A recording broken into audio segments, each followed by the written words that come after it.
Hey everybody, welcome back to Poor Man's Guitar. I haven't done a video for about a month. My mother passed away, so I had to take some time for all that and whatnot, okay? So anyways, let's begin this lesson to where we should be. So in the last few lessons I was talking about modes, and I showed you the Ionian mode, the major scale, the do, re, mi, fa, sol, la, ti, do type thing, right? So remember I told you to number the steps or the notes. So 1, 2, 3, 4, 5, 6, 7, and then 8 and so forth respectively with the rest of the notes if you do a second octave, okay?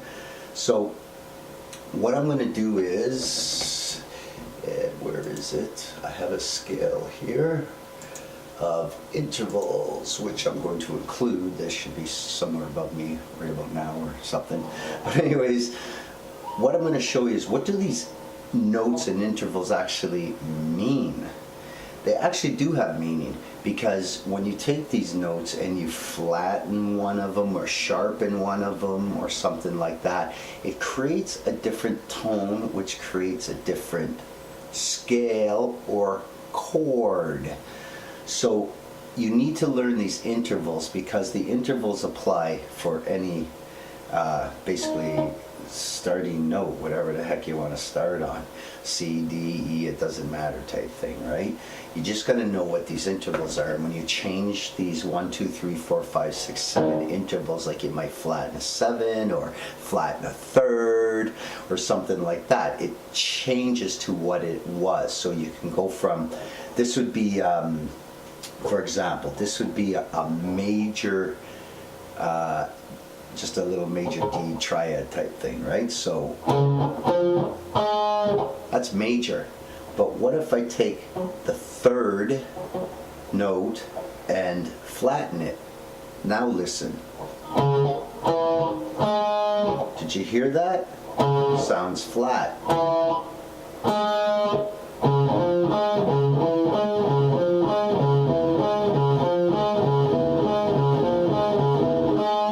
So you get the idea. So what you need to do is learn these intervals and remember what they are, the names. Example, like I said, this would be your, you got your major, right? So, and now that's your major third. But if I flatten a major third, it becomes a minor third. Take that minor third, raise it up 1, becomes major again. Okay? So I will show you this, but we're just going to go through the natural notes of this scale right now to see what they mean. So we have 1, our root note. 2, that's a suspended 2, which I'll make sure the chart here.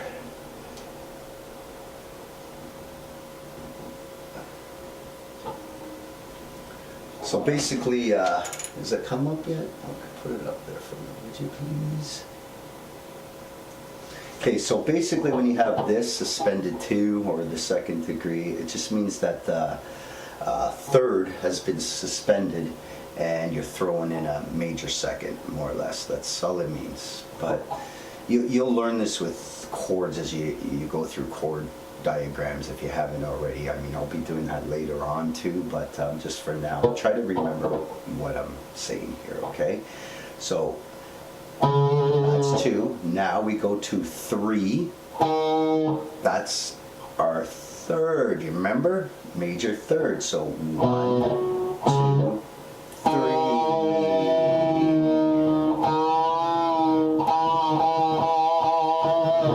Okay, now if we want to make that minor, we just go down, remember?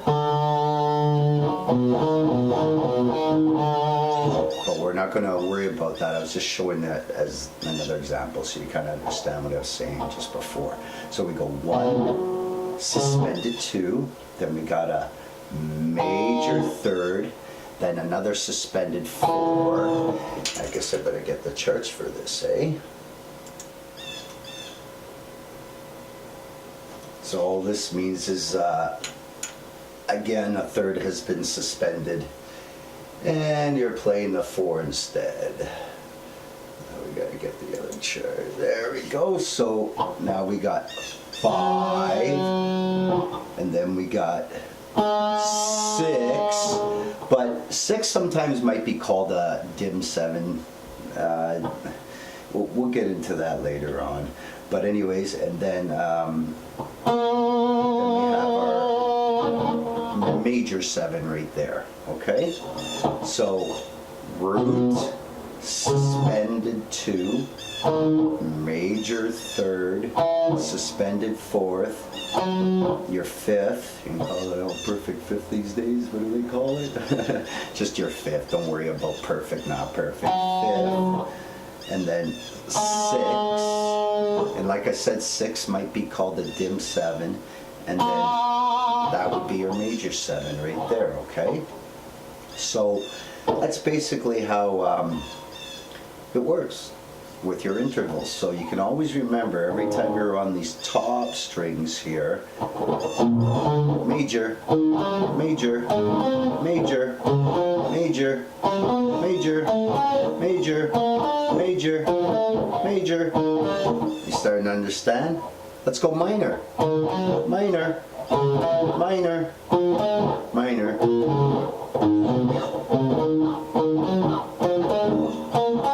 Do you understand now? So it's going to help you visualize what you're actually doing with notes and stuff. So like I said, see how it's changing the sound?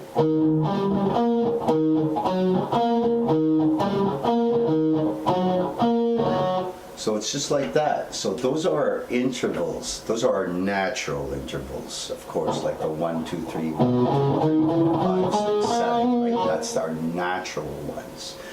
Now what we need to do is learn where the notes can change, which are going to change what scale or chord it could be now. So, example, we could go,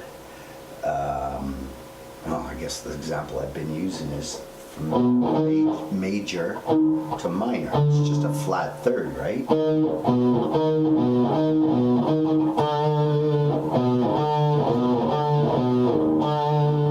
Okay, so what I'm going to do here is I'm going to put this chart up here that I borrowed from ulimo.com, it's called. So I thank you very much for your chart, so I'm able to educate some people out there. I definitely try to give kudos to everybody with charts and stuff that I borrow things from, because I'm just in education. I ain't making money or anything. This is something to do that I enjoy doing. So, and I mean, it even reminds me of some things that I might not remember because I just haven't bothered to really think about them, right? But anyways, so here we go. We're gonna go, we got our root, and then we're gonna go our suspended 2nd, okay? So take a look at it. And then we're gonna go a minor 3rd, okay? Remember I was showing you that? And then we're going to go a 3rd, which is your major 3rd. So you remember I showed you that also, right? So now we're going to go to our suspended 4th, okay? So if you're looking at the chart. Now, here we go, what we would call a flat 5th, I guess, basically, if you look at it. So again, we're flatting the 5, right? Do you understand? So when you see these, this is where people get a little confused. So when you see a flat 5, it means your 5th degree, obviously, or your 5th degree, your 5th interval, I should be saying intervals. So 1, 2, 3, 4, 5. So your 5th interval is flat, basically. Do you get it? So if you see flat 5, you just take that 5 degree, or I just did it again. It's all right that they're degrees, but we need to call them intervals today. You take that 5th interval and you flatten. If you want it sharp, you take that. If you see sharp 5, then it's You've gone up one, right? You're sharpening it. So that's what it means. So if you see flat 7 per se, all you're doing is flatting the 7 interval, or I guess degree. The interval we'll use. I'm just bugging myself. It's fun to joke with myself and the audience if you're watching. So that's all it is. So it's flat 7. So here's our, remember that? Our diminished 7 or 6. Just think of it as 6. Don't worry about dim 7. And then if you saw flat 6, if you saw a sharp 6, you understanding? That's all that means. It means you're taking that interval and either flattening it or sharpening it. So that interval could be any note. We don't know what note that is because we don't know what chord you're playing or scale. But the point is, whichever one it is. So like I said, you got, that's a continuation, the second octave. So if I had this, then that's a flat, I want flat 7, major 7, then your flat 7, or just 7, people will call it too. But this is a major 7, so you want to make sure that if they're saying 7, that ask them if it's major 7 or just a 7, like, or a flat major 7 type thing, okay? Just so you understand when people say this or you hear that, that's how it works. So that's how your chords work too. So your like if I was playing D minor, it's got the flat 3rd in it. If I'm playing the D major, it's got the major 3rd in it. Do you understand where I'm getting at with this now? And then if I played this, what they got, power chord, right? So all you're doing is you've got the 1 and you got the 5 basically. So you might see like this would be called a D5 or something. So that's kind of what it means, right? So, and then I'm just including the 1 again. So, and that's what it means. So when you see that D5, it means interval 5 from the root note. So C5, E5, you know what I mean? That's all these intervals mean. But anyways, let's continue where we were here. So we're on the flat 5, right? So now you can see we got the 5th, and everybody knows the 5th, and especially when I just explained it. So those are your power chords, right?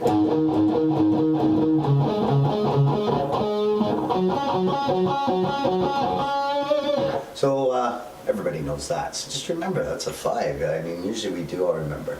So now look at the chart here. Just what I was explaining before about the 6 and stuff. So we got the 5 going sharp. There you go. So when you see the what do they call on your sharp 5 or 5 sharp? Who knows? Some people might say differently. But point is, you get what's going on, right? So I just want you to take the 5th interval of whatever scale or chord you're in, and then sharpen that 5th note, the 5th interval. Pretty simple, eh? It gets a little simpler when someone kind of explains it, because I remember at first, when I first started getting into stuff, I'm like, I don't understand. What do you mean flat 7, 7? What? But once you divulge into it, you start, okay, now. Okay, so where were we here? We're on the sharp 5th. So this can also be called a flat 6, as you can see here too, right? Because it would be. So remember, flats and sharps are kind of the same. So just remember that. It's really the same. And now, here we go. There we go. Remember when I said the 6 can also be a dim 7, it would be known as, but don't worry about what that means right now. Just remember the interval. So as you can see, there's your 6, right? And if you look at the other notes on the last 3 strings too, you can see where these intervals also lie. But you'll see that some intervals are actually the same. They're just numbers higher. So all you do is you take the lower intervals and add 7, or higher intervals take away 7, and it's the same. So we're on 6. So here's your 7. Remember when I was saying about that? It's like a flat 7 sort of thing, because it's flat from the major 7, right? But you're gonna, that's why I said be careful with this one. If people say 7, or they might say flat 7, flat major 7, I mean, or something like that. That's where it can get confusing what other people mean. But just for now, think of it as it's just 7 to us, and then we have major 7, okay? Which is next. So here's our major 7. So I showed you at the beginning the natural intervals, and then we just went through this chart showing you the sort of unnatural intervals to the major scale. But when you're changing those intervals with, like I was showing you here, stuff with the sharp 6 and stuff like that, that's what's giving you your different scales, your different tones, your diatonic scales, everything. It's how you play chords and music. You either flatten some notes somewhere or sharpen some notes somewhere. And let me tell you, okay, nothing's really wrong. You could just at random, I'm just going to close my eyes here and just choose any notes, okay? Now, I don't even, whoops, I'll put that there. I don't even know, I have to put that there. I don't even know what this is, okay? Because I'm not paying attention. Yeah, it sounds like crap. Absolutely sounds like crap. But maybe I can change this. Oh wait, see there, it's starting to get better. Maybe I can do this.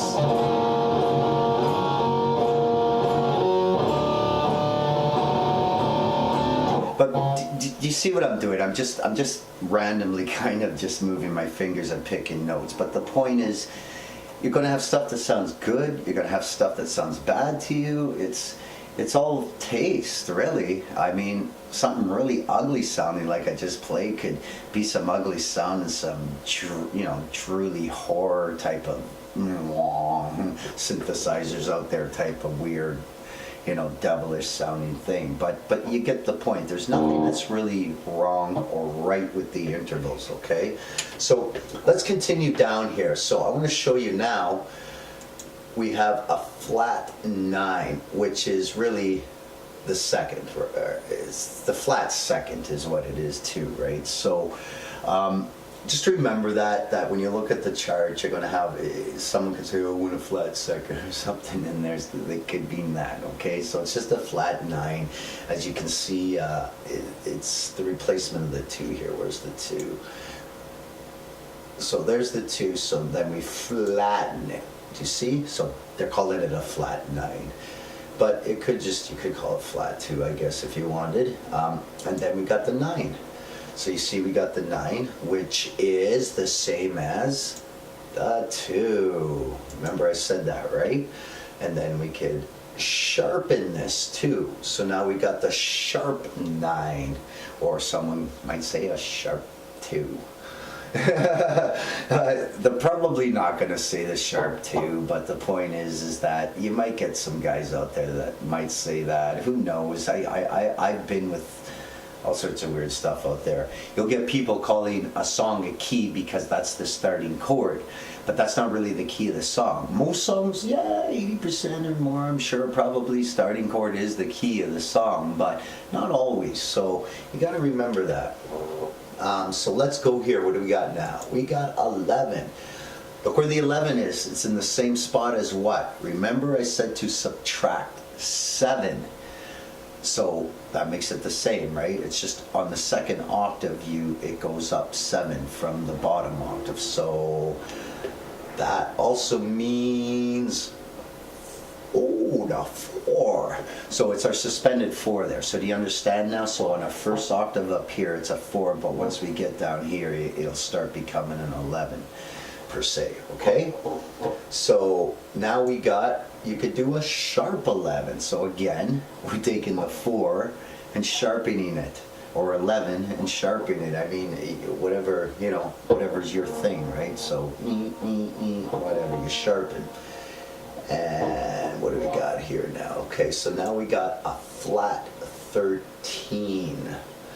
Okay, so this is probably used more or less in the later octave notes. So I mean, you don't have to, I guess, because, I mean, if you look at it, it's really, you're using, it's kind of, look at it. What if I took the flat and hit that as my root note first, and then the one? As you can see, I'm now playing a major, but for that key, right?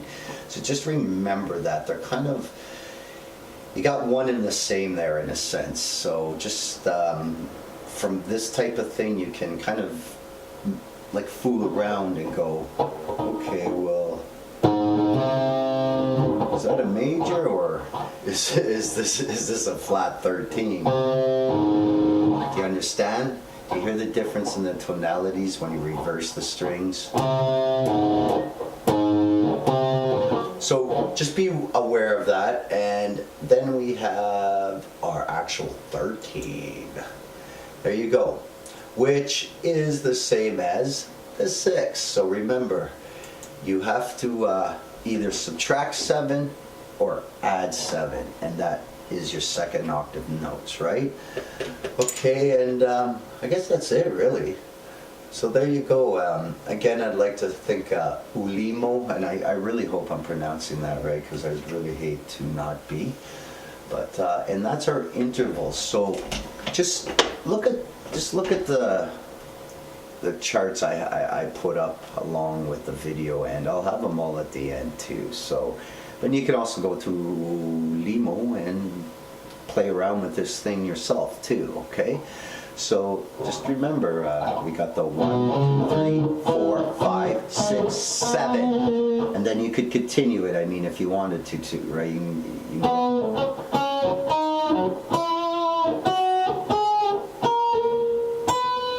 So do you understand where my other notes are coming into play now?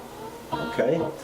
So look at the intervals, study them, and I told you these intervals work with any note you choose. Don't worry so much about the note right now if you don't, but look at it and say, okay, go, hey, that's my E or that's my D if you want, because it's better to do that, but I don't want you to shove too much information at once when you need to really learn the intervals anyways, the spacing patterns, right?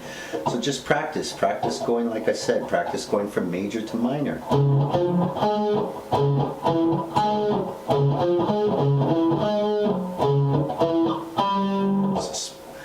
Diminished. Okay, do you understand? So give things a try and go from there. And if you have any questions, like I said, leave them. I try to get to emails and all sorts of stuff within a day or two. Usually it's every day, but sometimes, hey, I could be gone somewhere, right? But anyways, take care, and thanks for watching Poor Man's Guitar, and I'll see you in the next episode. Bye.